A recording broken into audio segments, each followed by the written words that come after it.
the most extensive and inclusive voter fraud organization in the history of American politics.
Every time we vote, we're standing up side by side with the Founding Fathers, with the men of Valley Forge, with patriots and pioneers throughout our history, with all those who dedicated their lives to making this a nation of the people, by the people, and for the people. Elections are the lifeblood of our democracy. They are the mechanism by which the American people choose who is going to rule on their behalf and for their interests and welfare. Without elections, there would be no way for the American people, for us, to exercise our legitimate sway on the future direction of this country.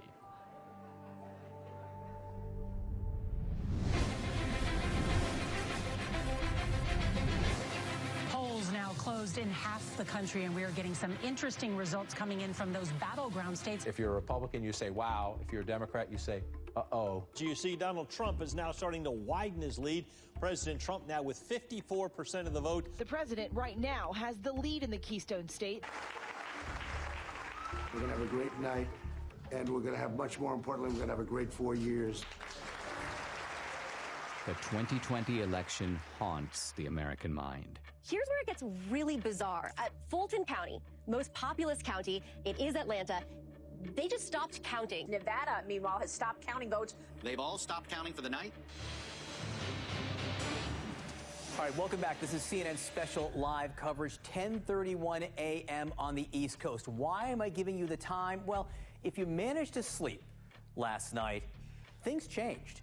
You may have gone to bed thinking this election was headed one way, and then you woke up and you saw things were different. Also overnight, Joe Biden pulled ahead in the state of Georgia. Joe Biden takes the lead in Pennsylvania. Okay, we have an announcement to make. Joe Biden has run for president 3 times, and the 3rd time has turned out to be the charm. One side insists it was the most secure election in U.S. history. Let me begin with one immutable fact. The 2020 election was the most secure election in American history. It was the cleanest election, the safest election, the most secure election ever run. And make no mistake, there has been no evidence of any significant widespread voter fraud. Let me say it again. The 2020 election was the most secure election in American history. Period.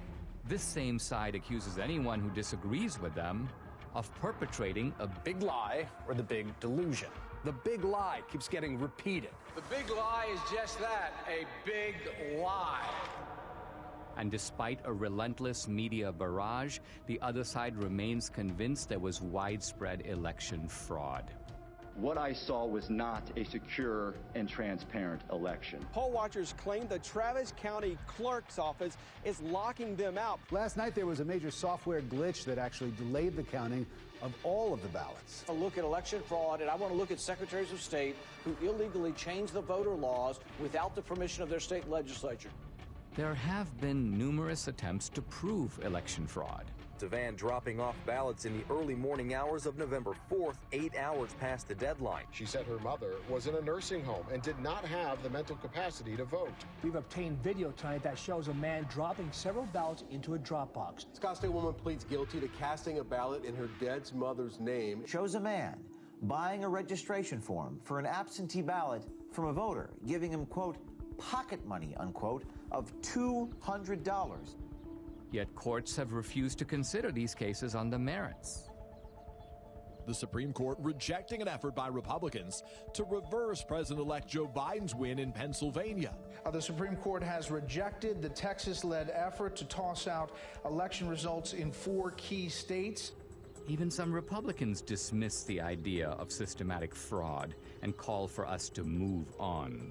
Fraud did not play a role in the outcome of the election.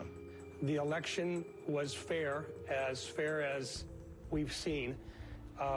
We simply did not win the election as Republicans for the presidency. Rather than reject what happened on the 6th, reject the lies about the election, and make clear that a president who engaged in those activities can never be president again.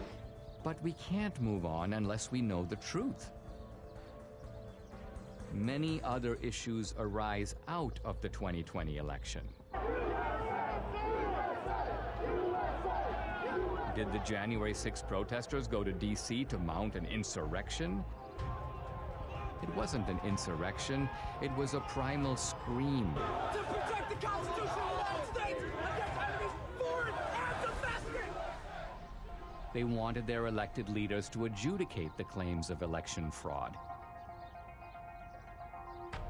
The left's claim that this was the most secure election is also the foundation for the widespread censorship on social media of the so-called big lie. This morning, President Trump waking up without his favorite megaphone. You will never again see a tweet from President Trump. But is it a big lie? Is it a lie at all?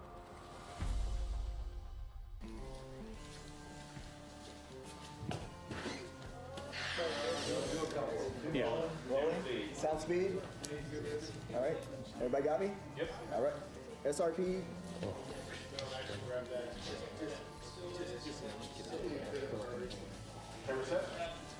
Ready?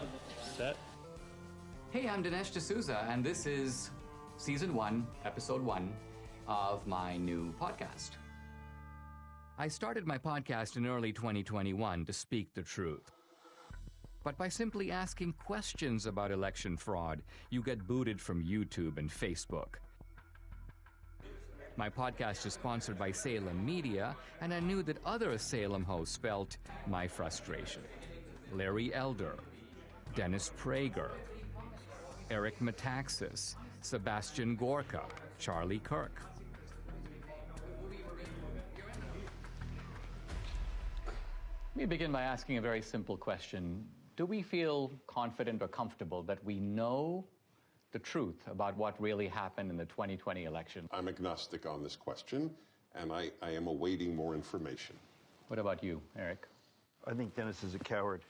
I think, no, honestly, it's almost funny to me you say you're agnostic. And I think most Americans know that we don't know what happened and are not okay with that, by the way. I'm supposed to believe that a man who didn't campaign or campaigned from his basement got more votes than the first black president in America. I don't believe it. Charlie? We have crumbs. We have some evidence here and there that the picture is far from complete. Larry, in your race, you were asked straight out, right? Do you believe that the 2020 election was stolen? What was your answer, and do you abide by that answer as of right now? My answer was that Donald Trump is in Mar-a-Lago, and Joe Biden is in 1600 Pennsylvania Avenue. The lawsuits did not succeed. Do I believe there was shenanigans? Do I believe there were irregularities? Absolutely, and said so. This is probably the most loathed president I've ever seen. I thought Richard Nixon was loathed. I thought George W. Bush was loathed because of the Iraq War. I've never seen the level of vitriol against this man every single day. I think there was a study that found 91% of the news of ABC, NBC, CBS nightly news against Donald Trump was negative. dogged by a bogus 2.5-year collusion investigation. And then on the eve of the election, this Hunter Biden story drops, which shows that Joe Biden completely lied about his lack of knowledge of what his son was doing, and it was suppressed. And even the CEO of Twitter later on admitted that it was suppressed and shouldn't have been. That alone would have altered the election. You add all that up, my point is, this man is so loathed, I wouldn't put it past the Democrats to do virtually anything to make sure he doesn't get another 4 years. If I believed the president were a Nazi, I might steal an election. If we were Germans in the 1930s, we'd steal the election from Hitler if we could. If I'm that indoctrinated, of course I can justify it. I think it was Jane Fonda who said that COVID was God's gift to the left, right? It wrecks the empirical positives of the Trump economy, but here's the other. It enables a whole bunch of things on the other side to change the rules of the election. So the point is, in a COVID environment, is it not conceivable that Trump could have lost fair and square? I think millions of Americans know something went wrong, and they have little pieces, and no one's really put it together. They know that there was injustice. They know it in their gut. They know it through the bellwether counties where Donald Trump won almost every single one of the predictive counties that show who's going to be president. And then they also know it where they went to bed thinking Trump was going to have 4 more years, and they woke up with the exact opposite. We have an individual who could fill a stadium with 60,000 supporters in 24 hours, vice an individual, you know, the famous photograph of the 6 empty circles at a Biden rally. We have an incumbent president who received more votes than any other incumbent president in American history, who actually got 10 million more votes than he did 4 years prior, and who received more support after 4 years of being called a racist and a white supremacist, more support from the Hispanic and black community than any Republican president since the 1960s. And he was beaten by a machine politician who couldn't speak clearly, who on the campaign stage would confuse his sister with his wife. It just stinks. Now, is it possible that the very success of Republicans down ballot, I'm talking about Republicans running for the House, running for the Senate, running for other races, the fact that the Republicans as a party did pretty well, but Trump lost, doesn't that work the other way and undercut the idea that there was systematic fraud? It's an anomaly. Because if he really, when a president really loses, he has tails. What is it called? Coattails. Coattails. And the down ballots lose. But they won. Why didn't they cheat on all of those? Why didn't they cheat in Virginia with Youngkin? And who's to say they didn't cheat? Not all attempts at cheating succeed. You're right. One other question. In the Republican Party, I keep hearing people who seem annoyed at the revisiting of the 2020 election. Their attitude appears to be, let bygones be bygones. Let's just move on. I think the reason that many Republicans are saying let's move on is because bold accusations require bold evidence, and they haven't seen it. And because they know how vulnerable they are and how much they're going to be bashed. Well, yeah, you're called a sore loser. You're called a conspiracy theorist. The people who say that, let's move forward, are people in the elite who see Donald Trump as an anomaly. You will not win in any district in this country because you have said that the 2020 election was a fraud. And if they can't win on this issue, then don't use it. Well, it doesn't have to be the only issue, but their unwillingness even to speak up about it, I think, is despicable. Show me the proof, and I'll bet you they do speak up. Just like I will speak more, and I'm not running for office. But I have not gone on board of, I know for a fact this was a fraud. Show me the money. In other words, let's go to the videotape. Now look, I mean, the Democrats, they have a history of voter fraud. Going back to Tammany Hall in the 19th century, we fast forward to LBJ stealing his first race in Texas. John F. Kennedy, the allegations that he stole the presidency with voter fraud in Texas and in Illinois. They've done it before. I mean, you can have someone who has a criminal record and they're fully capable of robbing a bank, but did they rob the bank? Well, it looks like it. What does our friend Catherine think about all this? Catherine's been a little quiet, but I think that means that they're working on something. I think that you should give her a call and see what she thinks. Hi, I'm Catherine Engelbrecht, founder and president of True the Vote.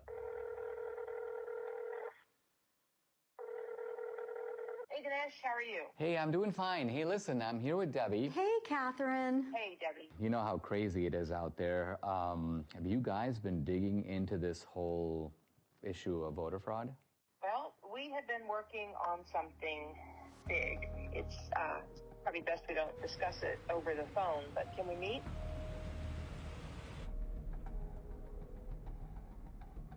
I've been working with Greg Phillips. I don't know if I've ever introduced him to you, but he has a deep background in election intelligence. He's worked projects all over the world. He's a massive 30-year experience. We decided to test a hypothesis, and we went really big.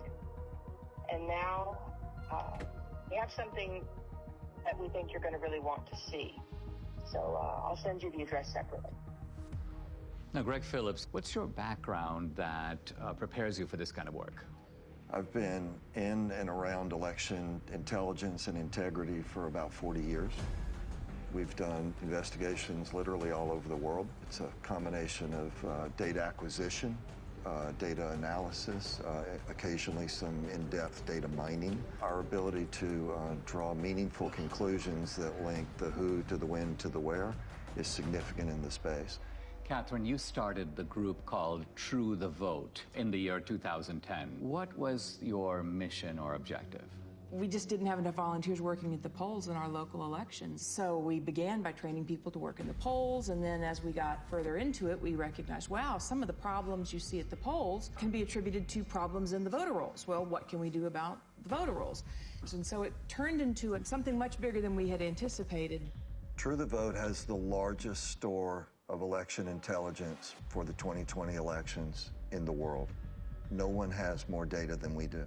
So I started True the Vote to ensure that every American voter has an opportunity to participate in elections. I think I became familiar with your work when you gave congressional testimony. Now, that was in the year 2014. In fact, I met you through Debbie, and I think what's interesting is that you not only have known Debbie for years, but you trained her. And Absolutely. I was a bilingual poll watcher. Oh, yes. So my Spanish language came in very handy. I was a poll watcher in Rosenberg, and the poll judge was telling this couple that came in Spanish who to vote for.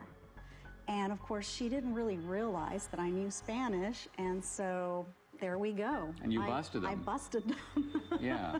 So, Catherine, when you set up True the Vote, you set it up not so much, it's not a partisan organization. Is that because you saw shenanigans, problems with voting as coming out of both parties? Oh, absolutely. Plus, we need parity of parties at the polls. Well, you told me about this remarkable election in which you had vote harvesting and vote trafficking, but it was on behalf of a Republican candidate. Exactly.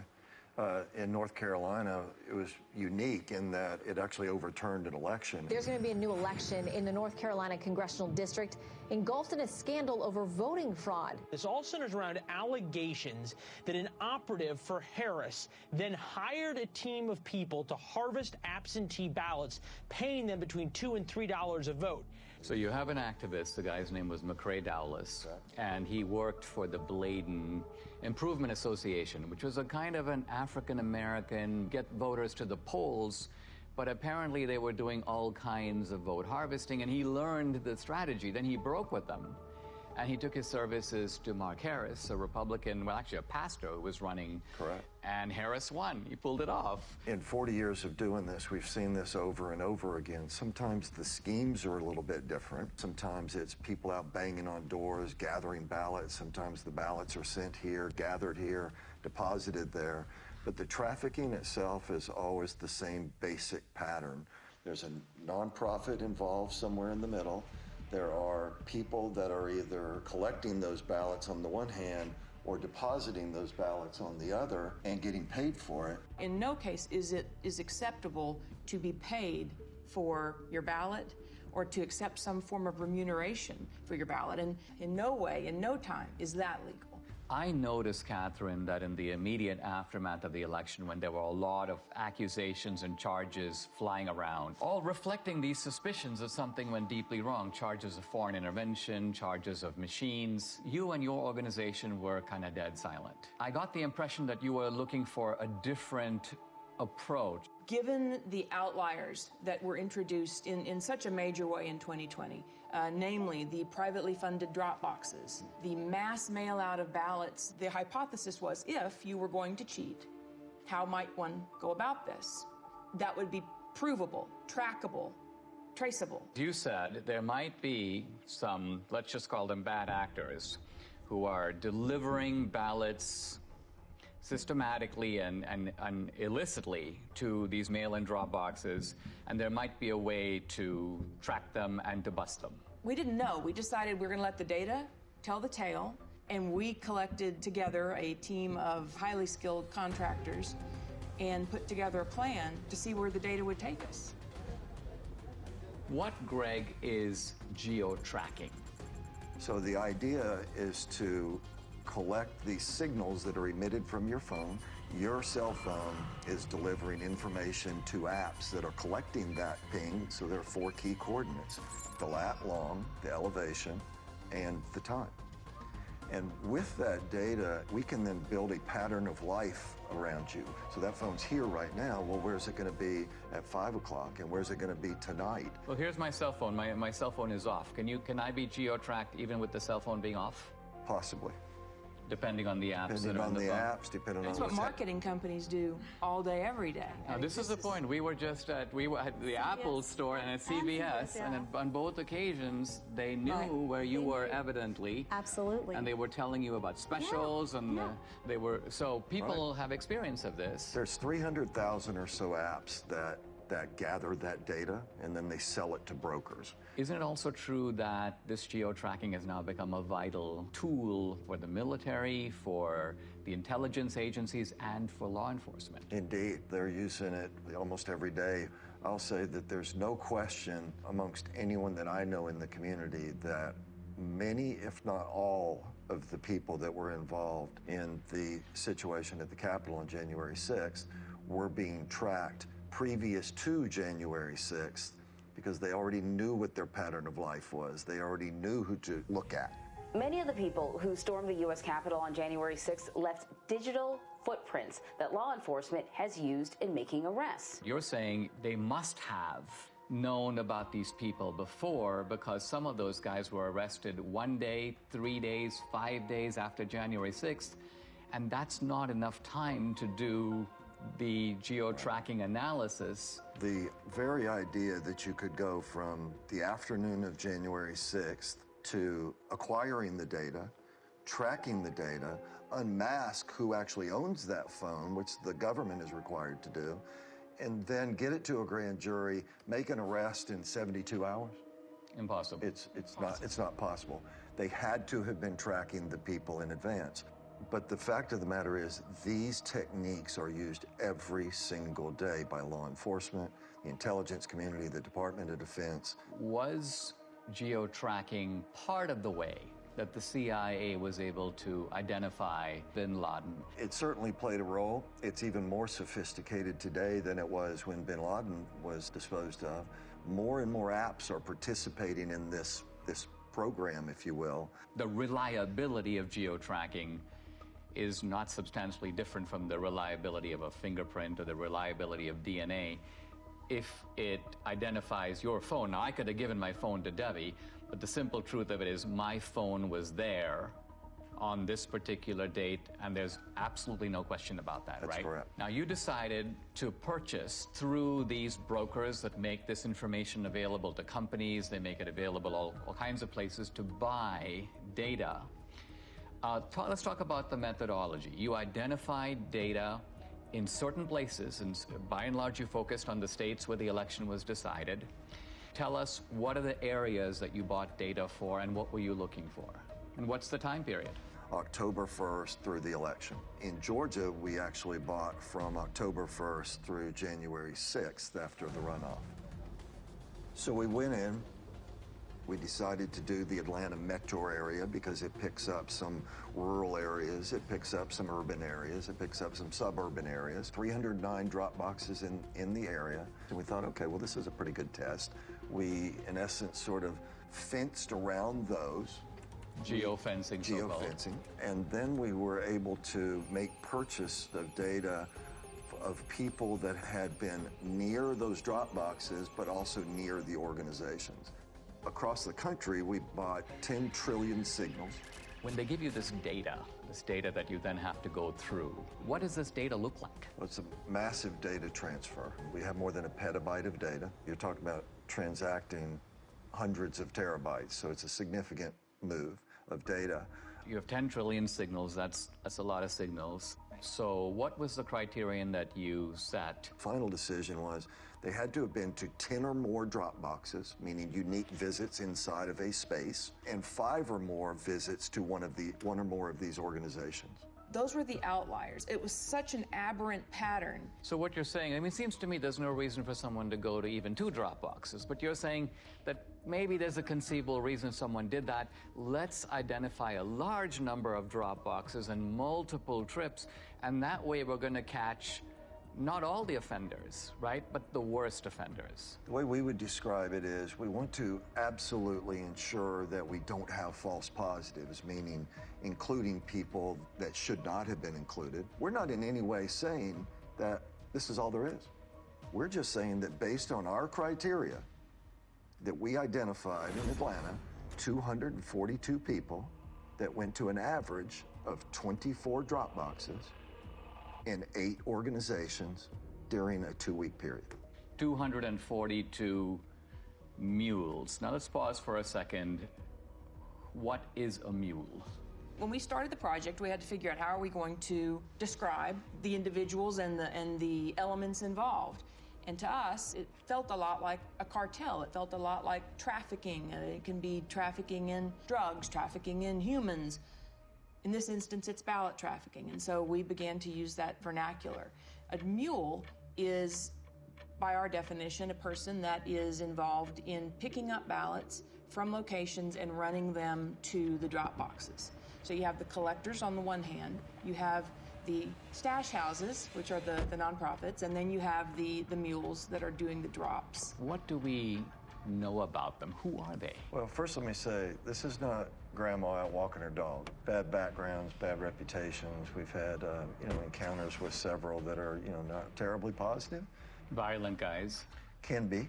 They are interested in one thing, that's money. Do we know, by the way, how much they get paid? According to the people that have shared information with us, it's generally $10 a ballot. In the Georgia runoff, that number was higher. 2020, of course, was the year of the Antifa riots, the BLM riots, and it was all going on in the months and weeks leading up to the election. Right. And so in the data, you have geo-tracking data of the drop boxes, but you also have data on the rioters. There were several different violent BLM Antifa riots in Atlanta. In one of them, we had 36 of our mules participate in these violent riots. There's an organization that tracks the device IDs across all violent protests around the world. We took a look at our 242 mules in Atlanta, and sure enough, dozens and dozens and dozens of our mules show up on the ACLID databases. So again, this is not grandma out walking her dog. These are, violent criminals sometimes. There's not just a criminal element, but there is an ideological element, and that there's an overlap between people. I mean, you're not going to go to an Antifa riot and find it overpopulated with patriots or Christians or Republicans. These are people on generally the far left. And turns out that these are people who also help to make up the mule population. I think that's also borne out in our target organizations themselves. They're not like Republican organizations. These right? are left-wing Democratic organizations. Yeah. Let's zoom in here. So the mule is the delivery man. The mule is the delivery woman. And what you're saying is they have a starting point or multiple starting points, and then they have the end point. And the end point is the drop box. That's right. Right? That's right. But you're saying that they get the ballots from somewhere, and then they go deposit them in multiple drop boxes. One of the questions that will come up in the work that we've done is, well, how do you know that this wasn't just somebody that's got a big family and they just deposited a bunch of ballots once? Or how do you know that this person didn't just work at a location that is near a drop box and so they're constantly going by a drop box? And the elements that are additive here, the going to the nonprofits, the ability to identify the pattern of approach to a drop box, and that it is going not past a drop box and on, but directly to a drop box and back to another point and then to another drop box. All of these things. I mean, isn't the timing significant? If some guy's going to a drop box at 2 a.m. in the morning, presumably he's not like out for a walk. Right. So we're going to show you a visual, a pattern of life that someone can see and look at rather than just a whole spreadsheet of numbers, being able to look at it in this manner. What you see here on the screen is a single person on a single day in Atlanta, Georgia. They went to 28 drop boxes in 5 organizations in one day. What are the orange dots? Those are drop boxes. And what is the blue tracks? That is a smoothed out pattern of life so that we could take the sort of the movement of the individual cell phone signals, marry them together into something that's visual so that you can see movement on the individual. To get to some of these drop boxes, you had to be intentional. You had to get off the highway, you had to go on surface streets, you had to turn in somewhere in order to get to those drop boxes. And the circles, I take it, reflect the nonprofit centers? Are that the places where the ballots originate? The stash houses, where the ballots are collected and handed to the mules to take to the drop boxes. Now let's move over to Arizona. How many mules in Arizona? A little over 200. A little over 200. In Phoenix alone. The reason I think this is all very significant is because these were very close states, right? What was the margin in Georgia? 10 or 11,000, I think, in the end. In the end. And Arizona also extremely close. Yeah, very close. Then you moved on to Wisconsin, but our initial look was in Milwaukee. Gross numbers were a little down, but the average number of visits to the drop boxes was up. So instead of having only 24 unique visits, I think we averaged 28. I mean, maybe I've heard people in Milwaukee are really hardworking, and maybe they just went overtime. And then let's go to Michigan. We have more than 500 mules that we've identified in Michigan. Again, the number of boxes is lower. Now, where in Michigan? Detroit mainly, but we have people in Detroit that went to more than 100 drop boxes. I mean, this is stunning because it's like, I cannot think of a rational, kind of innocent reason for someone to do that. It just doesn't exist. No. So any reasonable person would say, you're onto something big here. We should take a closer look. Let's go to Pennsylvania, critical state. I think it was Pennsylvania that really gave Biden the election. Philadelphia alone, we've identified more than 1,100 mules at rates well beyond anything we'd seen. Closer to 50 drop boxes each. Each guy going to 50 drop boxes? Each. 1,100. We saw people driving back and forth to New Jersey across the bridge. But you're saying the ballots may not even be from Philadelphia or from Pennsylvania. We're saying somebody should investigate. But you're investigate. saying that the origin point appears to be Jersey. Now, running 1,100 mules times 50, we are at 50,000 drop box visits by the mules alone in Philadelphia or greater Philadelphia area. Now, as you were assessing this data, you had, the two of you, and I'm not sure which of you came up with this, a genius idea in my view. It was your, of course, of course, who else? Well, to validate your data. We chose to look at 2 murders that were ebbing on cold case status. And in Atlanta, 8-year-old Secoria Turner was killed by rounds of gunfire shot into a car. It happened just outside this Wendy's parking lot. Bought the data and the team got to work. You could see visually that there were only a handful of unique devices that could possibly have pulled the trigger. So this is the area, and this is where the Wendy's was.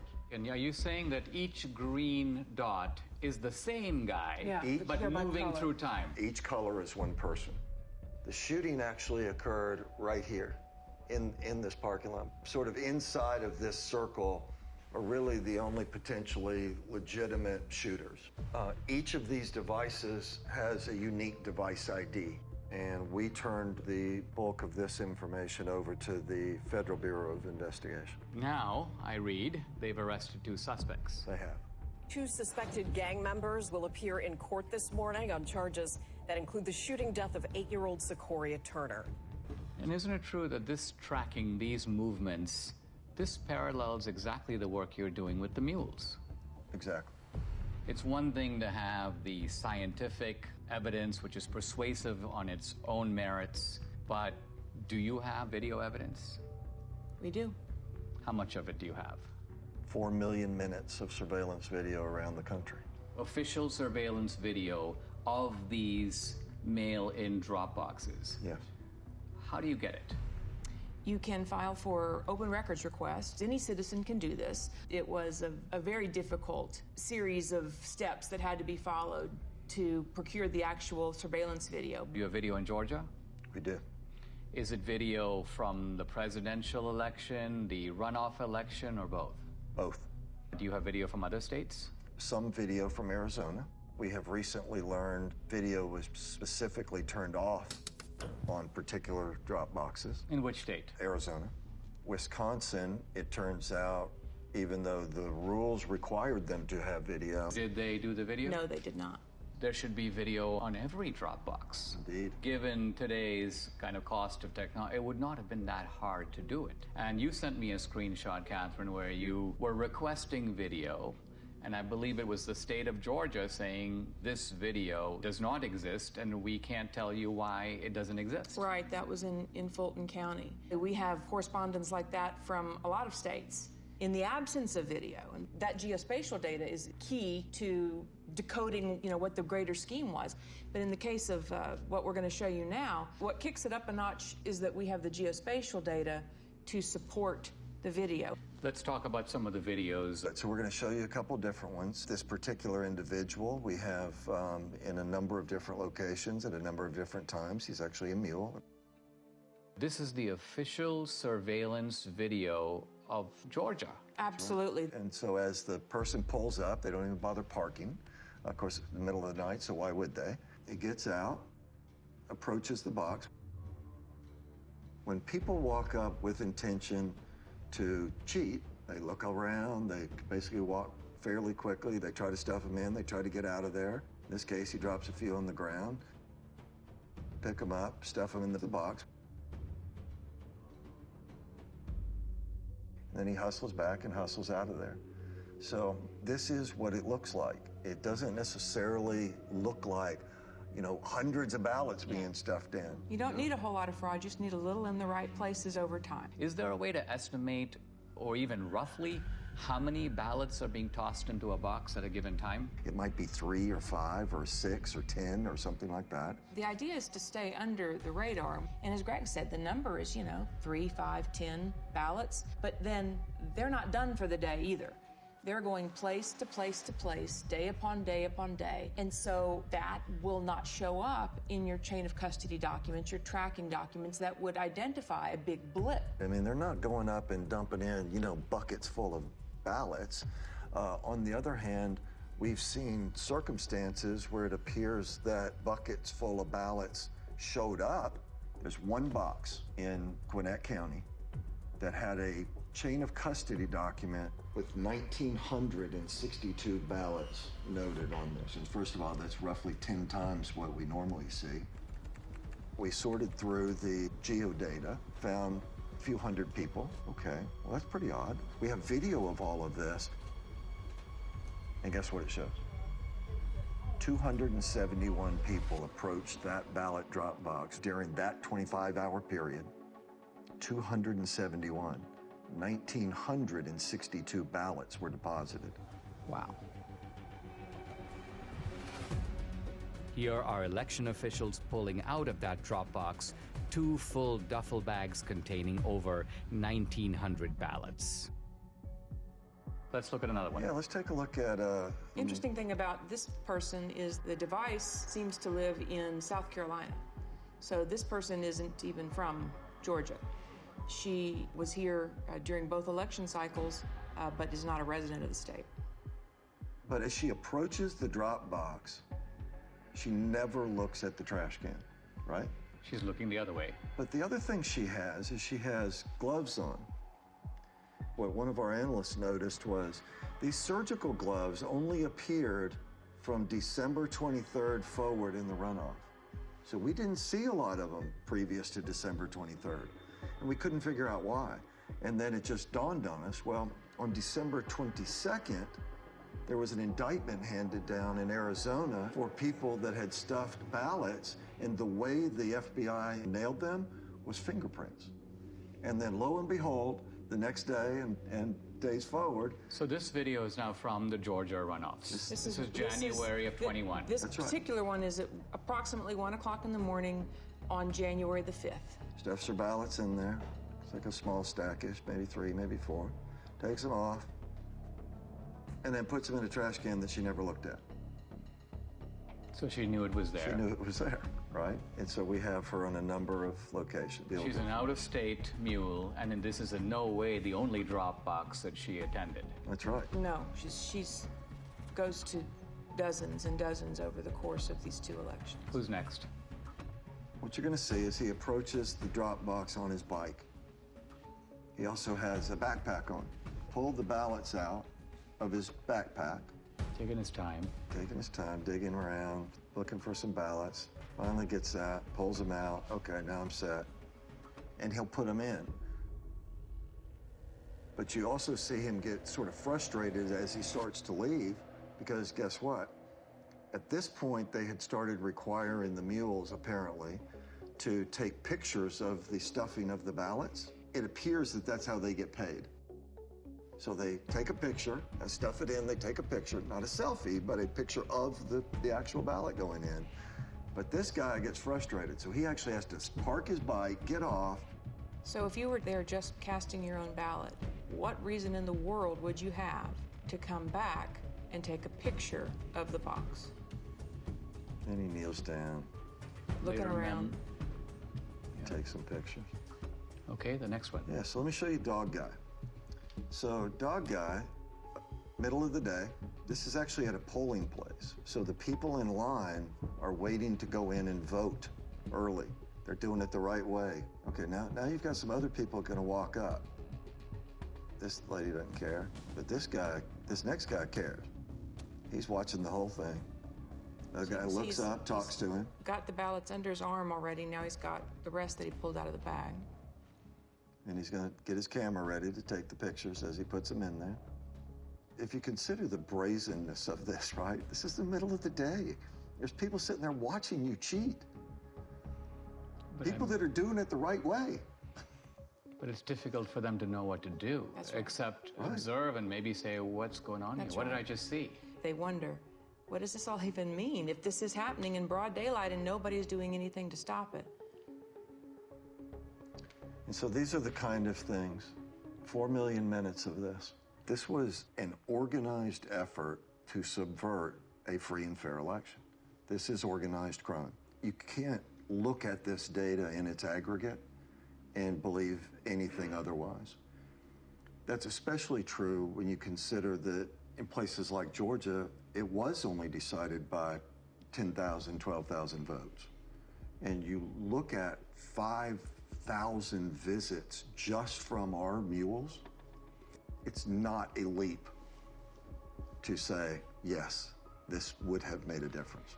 Adding these numbers up, we have 2,000 plus mules based upon not searching these whole states. And remember, we're only talking about a small number of states.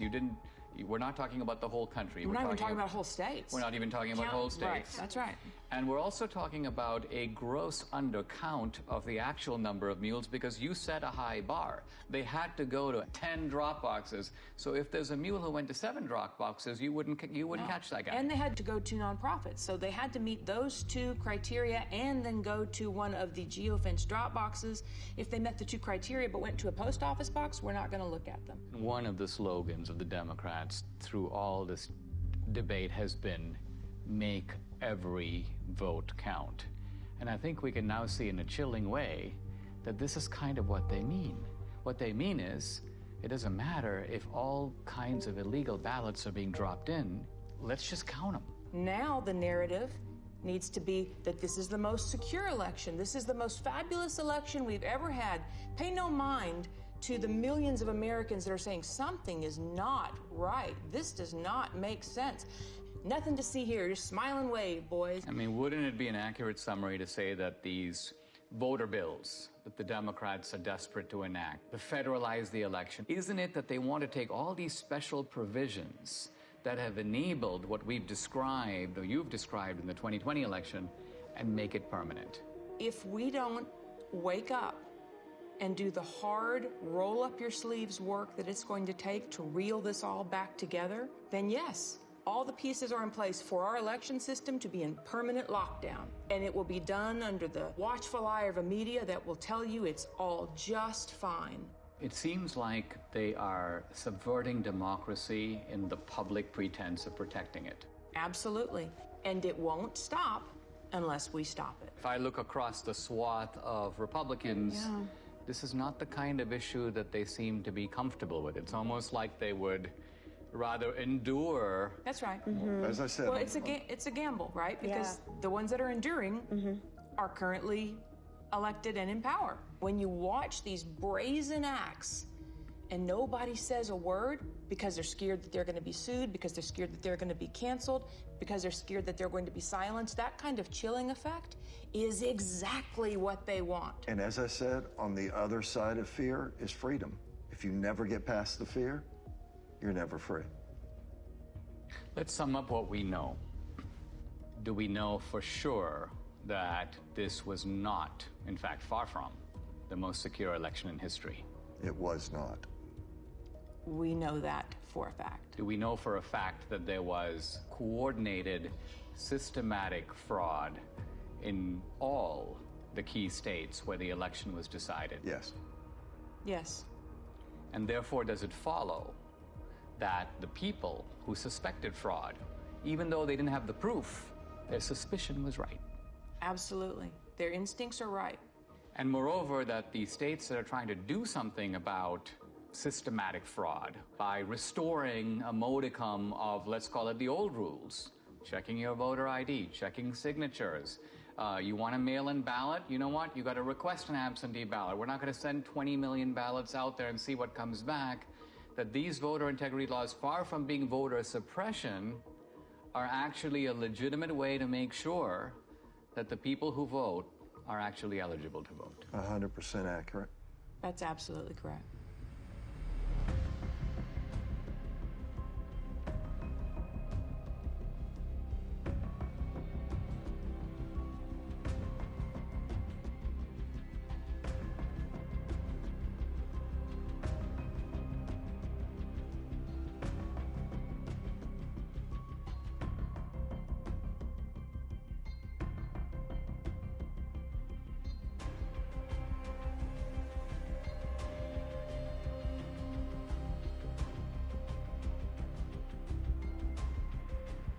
What you are seeing is a crime. These are fraudulent votes. In 2 of our 5 key states, you were allowed to give your ballot to be delivered by a family member or a caregiver. This is vote harvesting, but it's not the same as ballot trafficking. In no state in America is it legal for nonprofit organizations to collect ballots and pay mules to deliver them to mail-in drop boxes.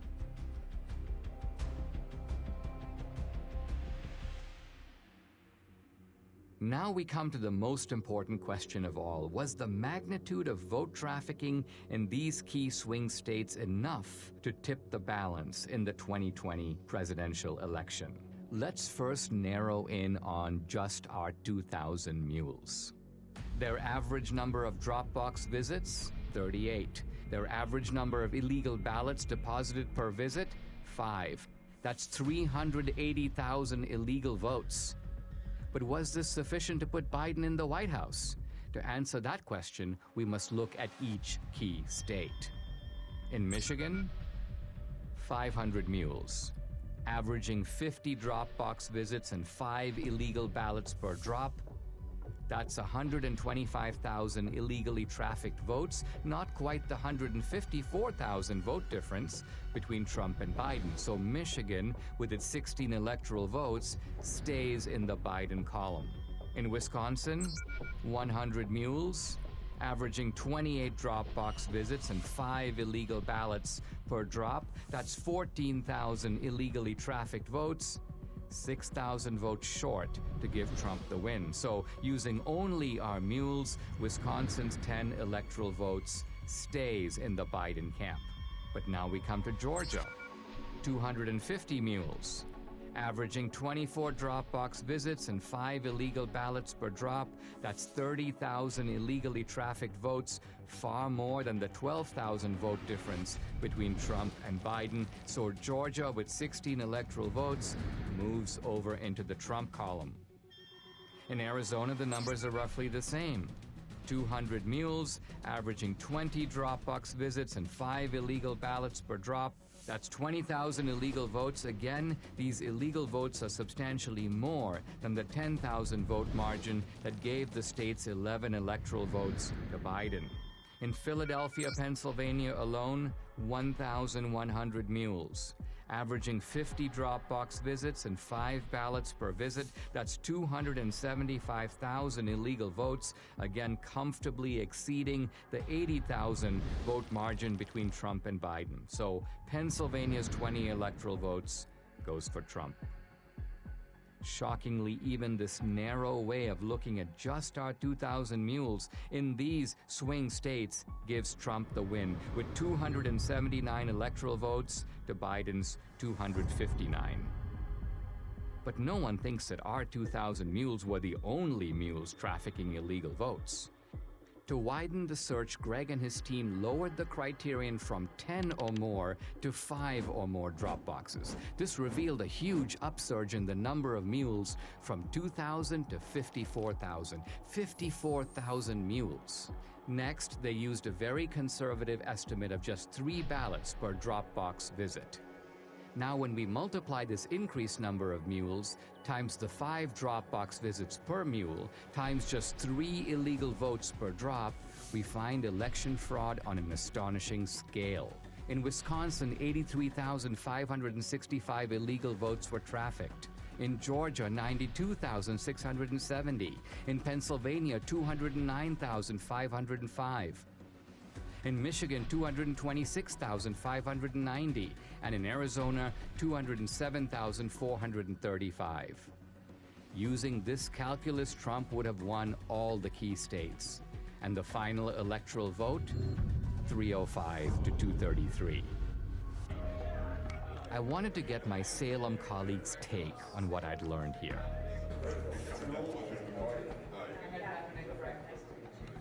How did you get this video?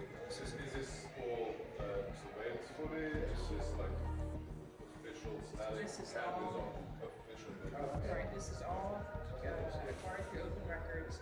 This is the way that we will get into this.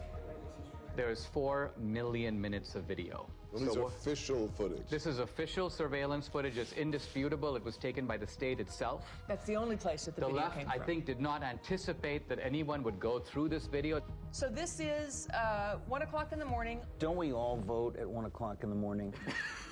Right. This seems silly, but somebody asked me, they go, how do we know this is not normal mail? This is a ballot drop box. Right. Okay, this is not the mailbox where we write your mom. She's got gloves on. She's got gloves on.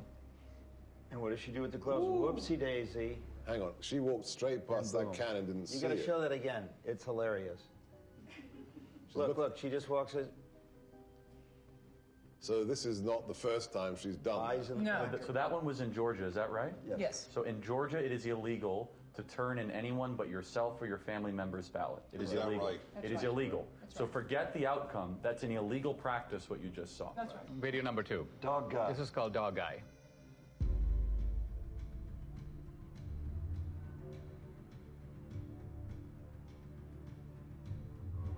He's taking pictures. Why would you do that? So you get paid. That's business. It's business. What do you suspect if you had actually caught this person at that moment? hand me those ballots, and the person did, what do you think you would see? Whose name is on it, in your opinion? Ineligible voters, people that have moved. Would you see legitimate ballots? There's an ambiguity in what you're saying. The ballot itself is legitimate. No, that right. It's not a fake piece of paper. Yes, right. Okay. But again, remember, when you mail in a ballot, you have a security envelope with the signature verification standard that's been all but washed away. And as soon as it's taken out of that envelope, then you have a disconnect, and the ballot is private. It's a virgin sheet of paper. The ballot is private. The only private. ID is on the envelope on the outside. This is an example of multiple ballots. So this 3:57 a.m. Prime voting time. Got to beat the lines. This person comes up, Right. and what you're going to see is when you try to put too many ballots in.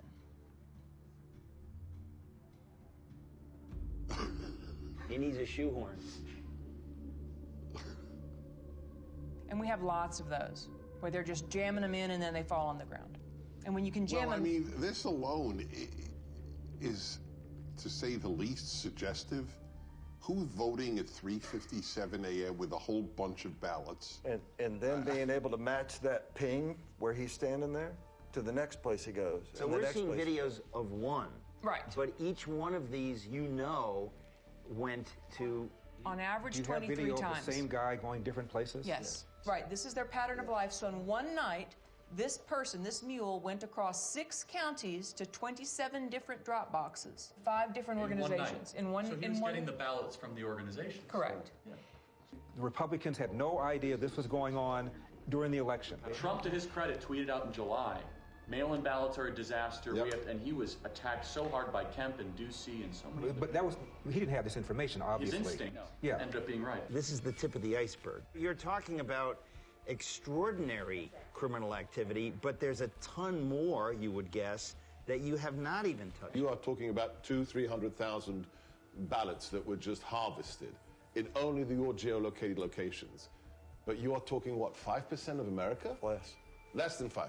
Okay. So case closed. Sorry, gentlemen, lady.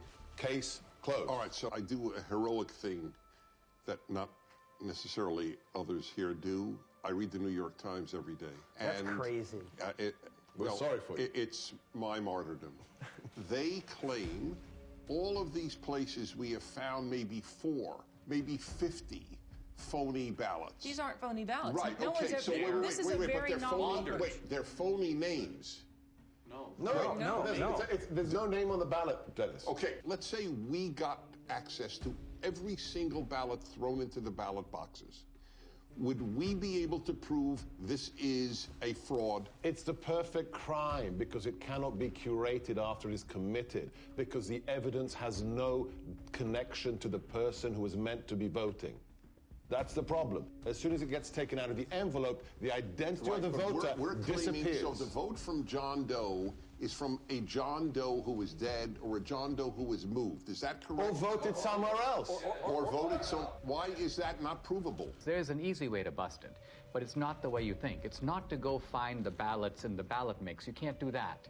The way to find it is these guys have the cell phone identification of all the mules, all of them. So law enforcement has to step in at this point, and their next step... What were you doing 7 is times? Is to go and interview the mules. Who paid you? Right. Where'd you get the money? Will any state's law enforcement do this? This is a big question. The mules aren't going to fess up. They know they're participating in something that is Well, you've got them on videotape. You've got 2,000 people who are committing felonies. Right. I'd like you to just reflect about what you've learned today and how you're feeling and thinking about it. It's just sickening to me. This is jaw-dropping. What you showed is frightening. Republicans had no clue this was going on. I wondered, were there any Republicans who did know? Investigative journalist Heather Mullins interviews a whistleblower hired by the National Republican Senatorial Committee. I was hired by the NRSC. My job was basically to watch the ballot boxes. And this was for the early voting in Georgia. So that started on December 14th. It ended on the 31st of December. And we would monitor that box from 8 to 8 all day long.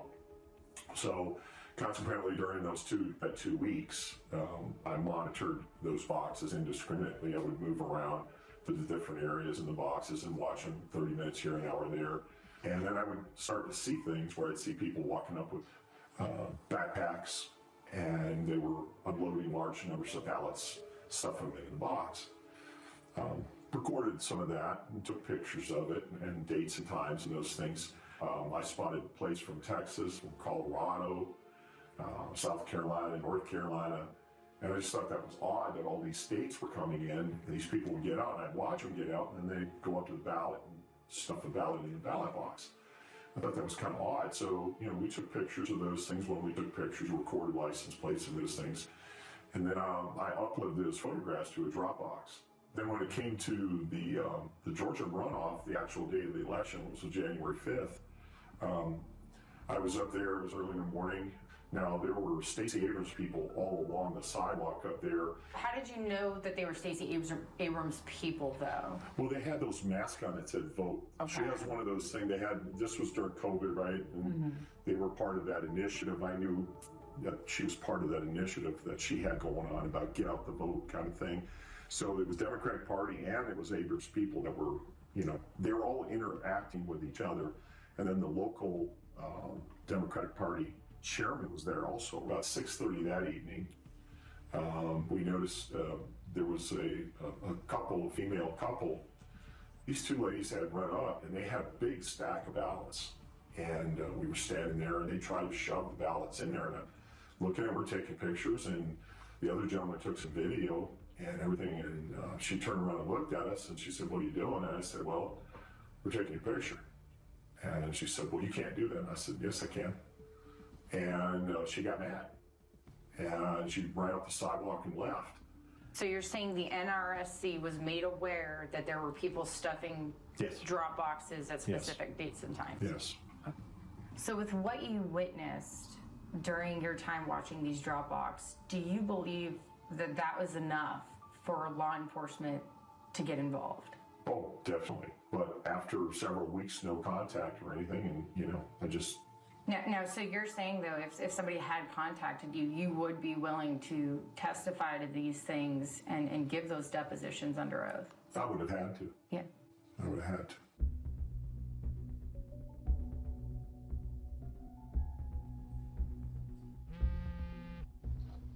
Catherine, hey. Greg just interviewed an informant in Arizona who's now cooperating with authorities. Oh, wow. Okay. Check your email. Okay, awesome. I'll do it. Thanks so much. Okay, bye. Hey, honey. Yeah. Take a look at this. So this is, I remember Greg was going to interview that mule, and so we got the video. Thank you again for. I guess they're concealing her identity. So what was your job? Like, what were you doing? Receptionist. So at some point, you were asked or sort of instructed, I guess, to start receiving people's ballots. I was just instructed to go ahead and receive ballots from various people, females mostly, and on Friday they would come and pick up payment. I assumed it was payments for what they were doing.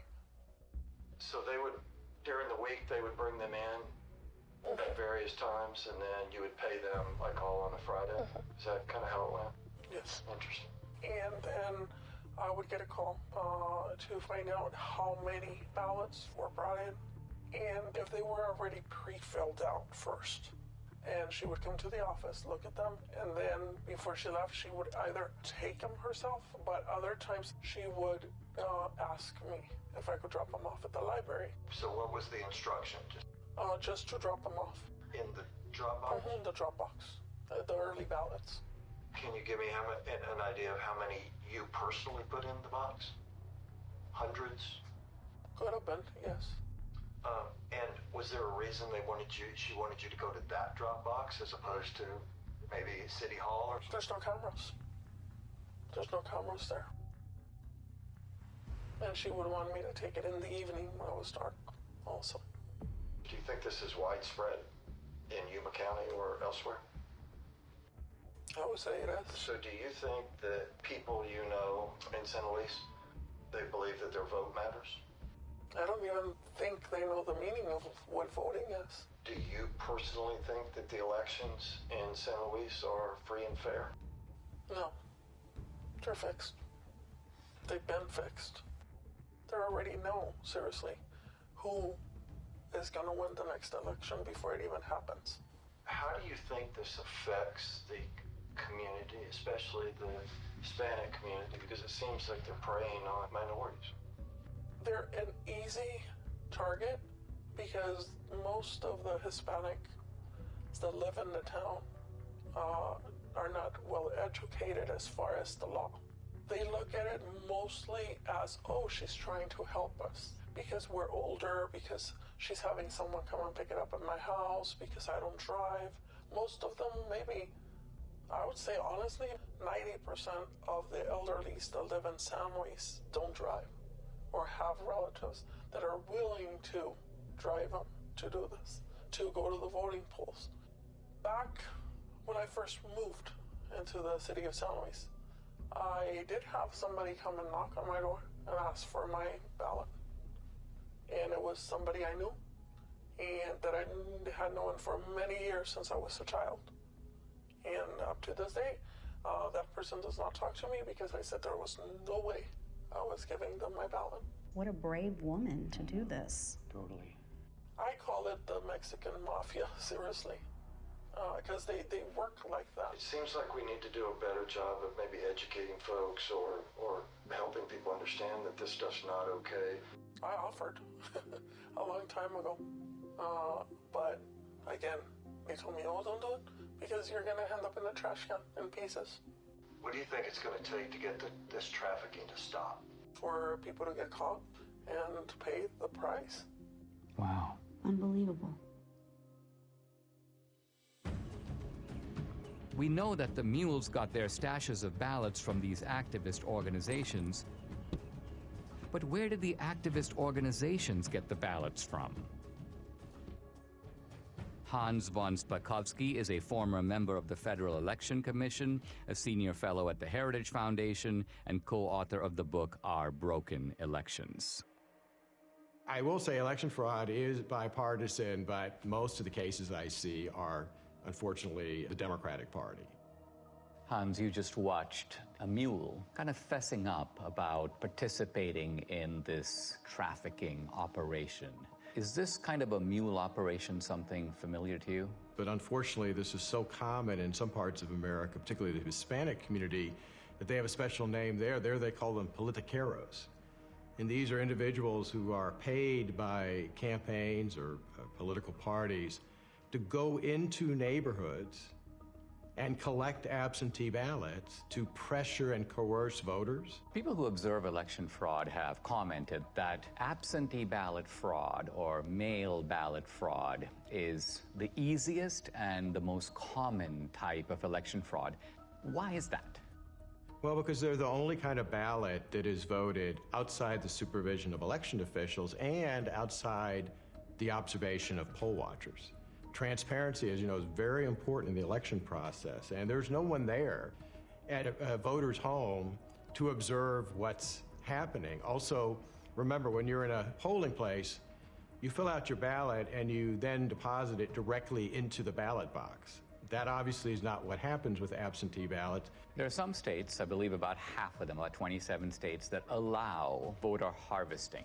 And by voter harvesting, what we mean is that you are allowed to give your ballot to someone else and ask them to deliver it.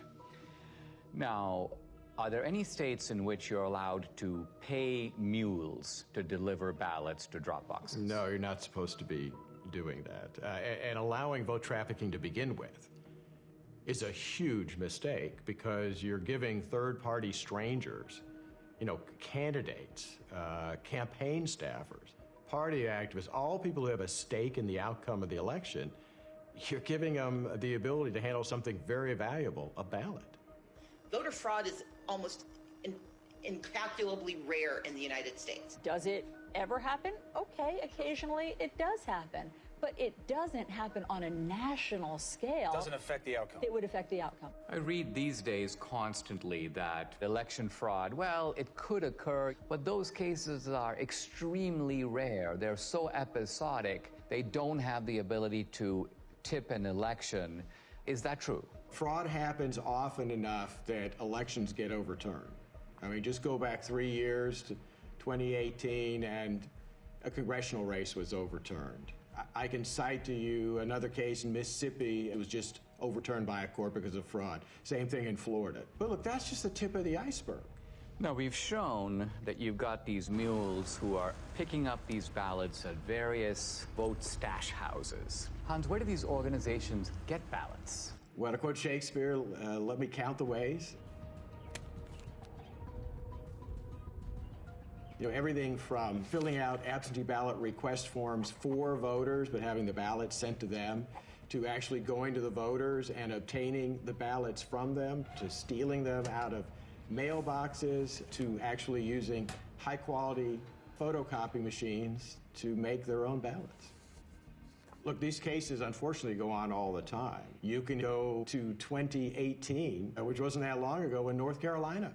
Leslie McCrae Dowless is accused of mishandling absentee ballots in North Carolina's 9th District. Dowless would frequently obtain this report from the Board of Elections, looking for the date an absentee ballot was mailed and if it had been returned. Ginger Eason, who first told me she was hired to pick up ballots, and Kelly Hendricks, who testified she did the same thing. What would you do with the ballots after you picked them up?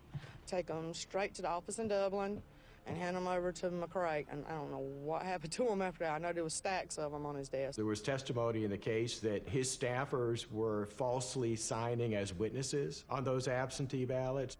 Because he had done this before, he actually apparently had signatures of voters from prior elections in his offices. Voter rolls are in notoriously bad shape. States do a very bad job of taking people off who are no longer eligible because they've died or moved away. And it's very easy to get hold of a state's voter registration list. So, you know, if somebody's on the list and they haven't voted in 10 years, you're probably pretty safe in trying to cast a ballot. On their behalf. On their behalf. Remember, in states that made the mistake of simply mailing out a absentee ballot to every single registered voter, well, if you're a fraudster and you get hold of that absentee ballot, you've got 90% of the information you need to fill it out because the name's going to be on the outer envelope and their registered address. Let's follow the track of these mail-out ballots, right?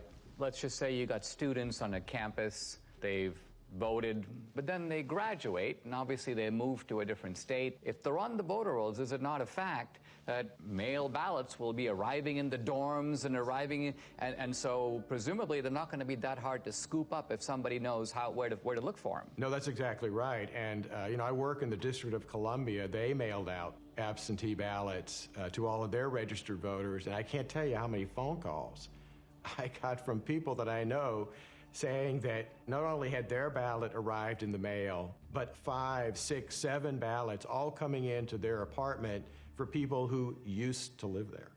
Now, a former Supreme Court justice in Wisconsin named Gableman has done a preliminary report. He talks about the fact that there are approximately 90,000 people in Wisconsin who are in resident care facilities or nursing homes. So she's basically not capable any longer of even remaining awake for more than a few minutes. And so are you surprised that she voted in February 2021?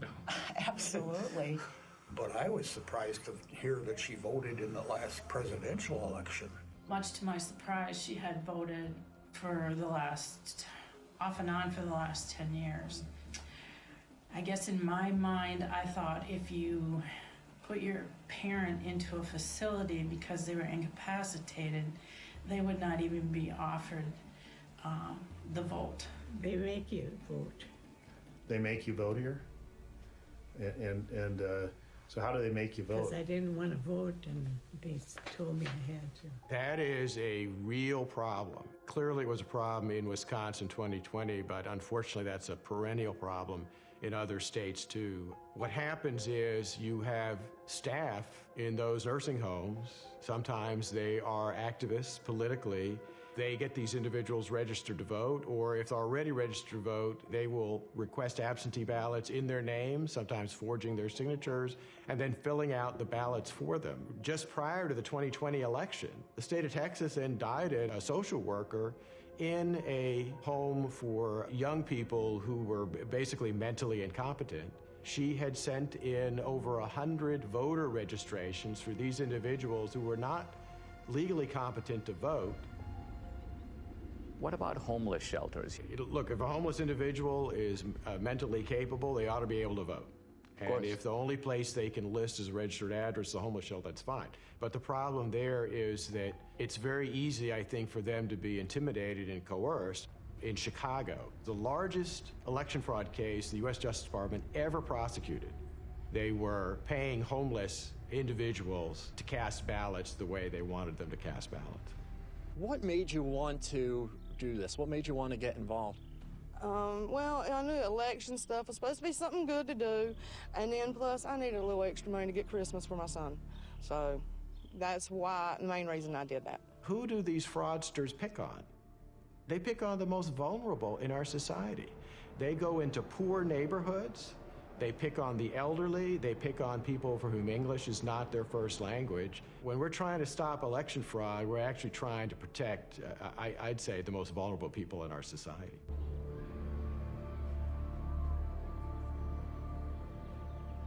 We now know where the ballots could have come from, but to pull off a heist like this on a national scale would take deep pockets.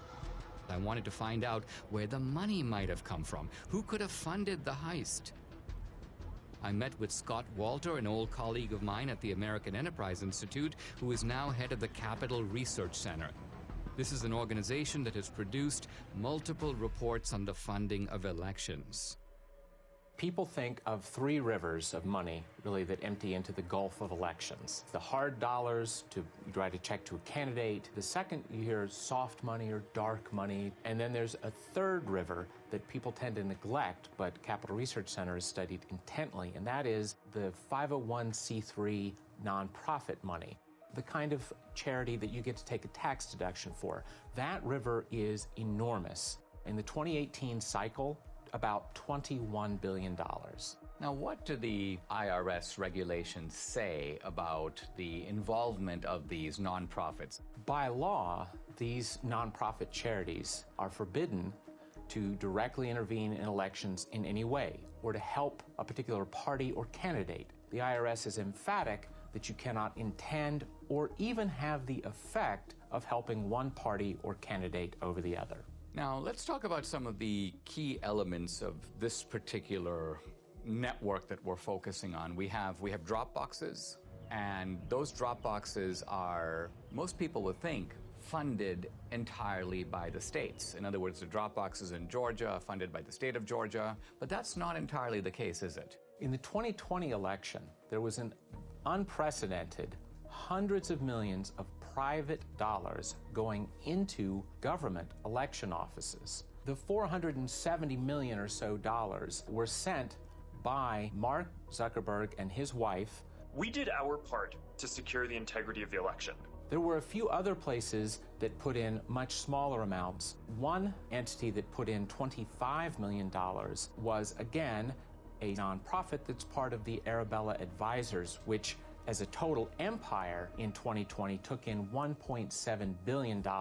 Is there any evidence that this operation had a partisan thrust or a partisan character? As we all know, big money rarely comes without strings attached. One of the big ones is lots and lots of drop boxes. Also, lots and lots of vote by mail. To get your nice big checks, you had to do things like have drop boxes, encourage vote by mail, have ads in foreign languages, all kinds of things that little by little are nudging the turnout for one particular political party.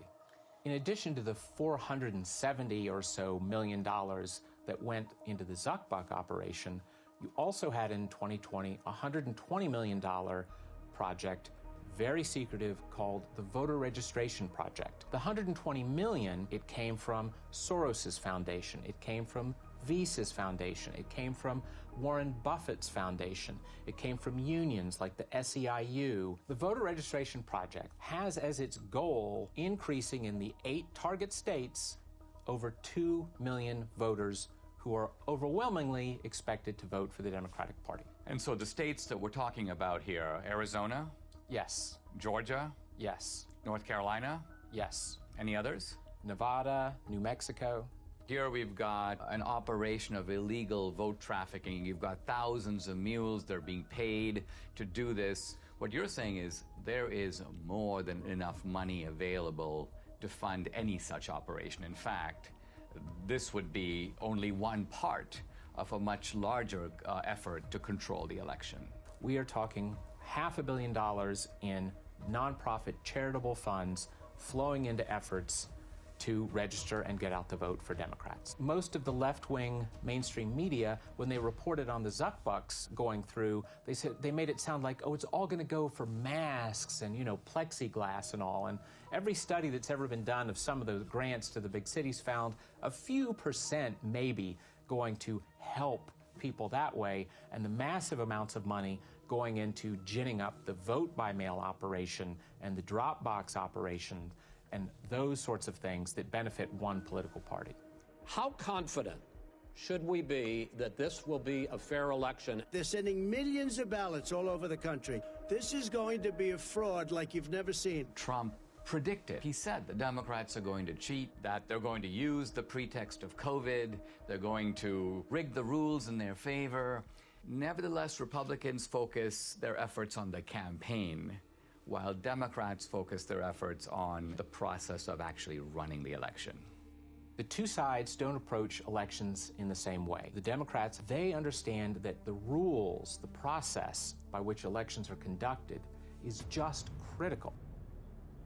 We must now face the chilling reality. The Democrats conceived the heist. They funded it. They organized it. Then they carried it out.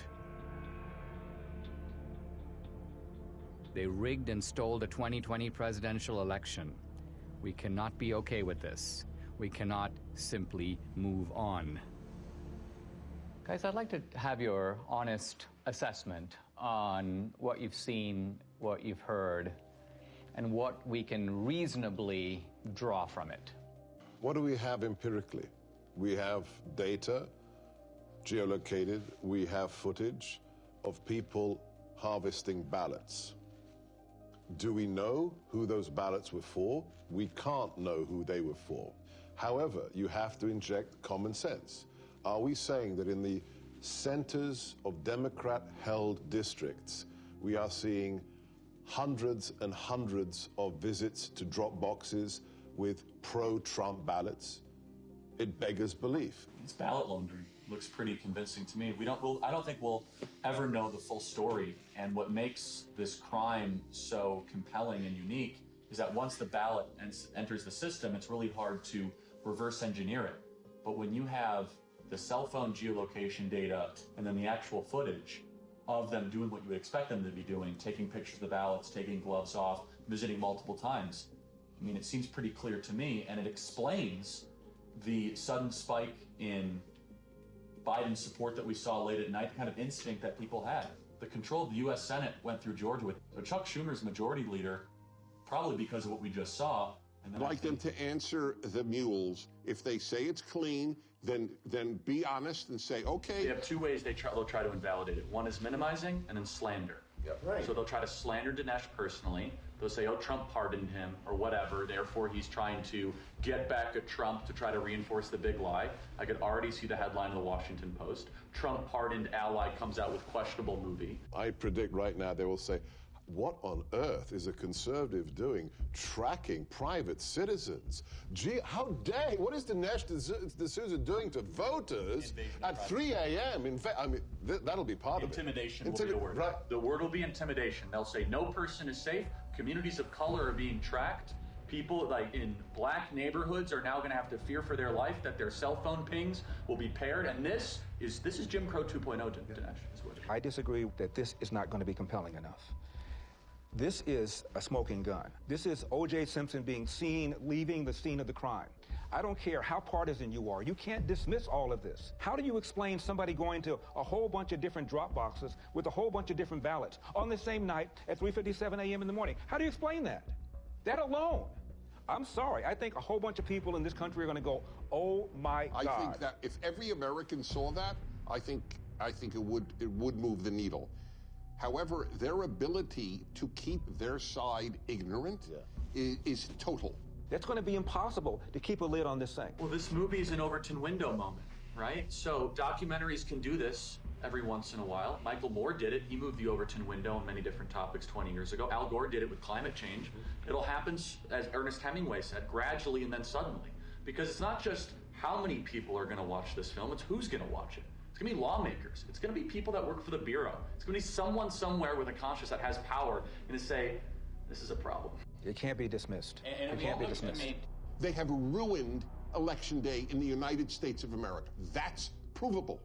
And that's enough for me to fight the left with every fiber in my body.